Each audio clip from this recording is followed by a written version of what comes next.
کہتے ہیں کہ ایک بادشاہ شکار کے لیے اپنے محل سے نکلا، اس کے ساتھ ایک بڑا لشکر تھا، درباری اور دوسرے لوگ ساتھ تھے۔ بادشاہ جب شہر کی فصیل کے قریب پہنچا دیوار کے، تو راستے میں ایک شخص آ گیا جو سیدھا چلا آ رہا تھا، اور اس کو ذرا بھی یہ نہ ہوا کہ بادشاہ سلامت کی سواری آ رہی ہے تو میں ایک طرف ہو جاؤں۔ وہ ایک طرف نہ ہوا بلکہ سیدھا چلا آیا۔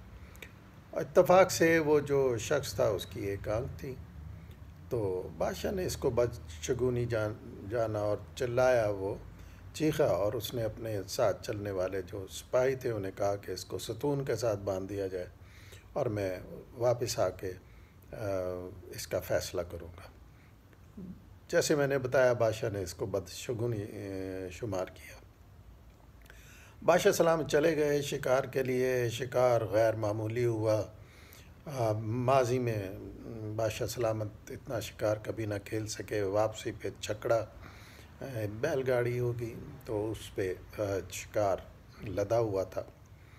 جب بادشاہ سلامت اس شخص کے پاس پہنچے جسے رسی سے باندھا ہوا تھا ایک ستون کے ساتھ، تو اس نے کہا، بادشاہ سلامت بتائیے، خوش قسمت کون، میں یا آپ نے مجھے دیکھا اور آپ کا شکار بہترین ہوا جو پہلے کبھی نہیں ہوا، اور میں نے آپ کو دیکھا صبح سے، آپ کو دیکھ کر صبح سے میں رسیوں سے ستون کے ساتھ دھوپ میں بندھا رہا، بتائیے کون خوش نصیب۔ بادشاہ سلامت کو اپنے الفاظ پہ بہت شرمندگی ہوئی اور انہوں نے اس کو رہا کرنے کو حکم دے دیا۔ ہم اپنی عام زندگی میں ایسے شگون لیتے رہتے ہیں، حالانکہ یہ شگون دین میں منع ہے، ایسی کوئی چیز نہیں، لیکن اس کے باوجود ہم کسی چیز کو اپنے لیے خوش قسمت اور کسی کو بد قسمت کر لیتے ہیں۔ کسی کا چہرہ دیکھ کر ہم کہتے ہیں کہ آج کا دن اللہ خیر کرے، برا ہی ہوگا۔ کبھی کوئی جانور سامنے سے گزر جائے تو پھر اس کو بھی ہم بدشگونی سمجھتے ہیں، چھینک آ جائے، گھر سے جاتے ہوئے کوئی پوچھ لے، تو یہ ساری چیزیں توہمات ہیں، ان میں حقیقت کا کوئی عمل دخل نہیں ہے۔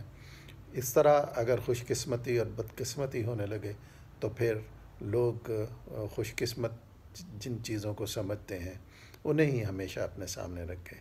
تو آپ کو اور ہمیں اس چیز کا خیال رکھنا چاہیے کہ ہمیں یہ فیصلہ صادر نہیں کر دینا چاہیے کہ یہ بد قسمت ہے، ایسا ہو گیا تو اب کام خراب ہو جائے گا۔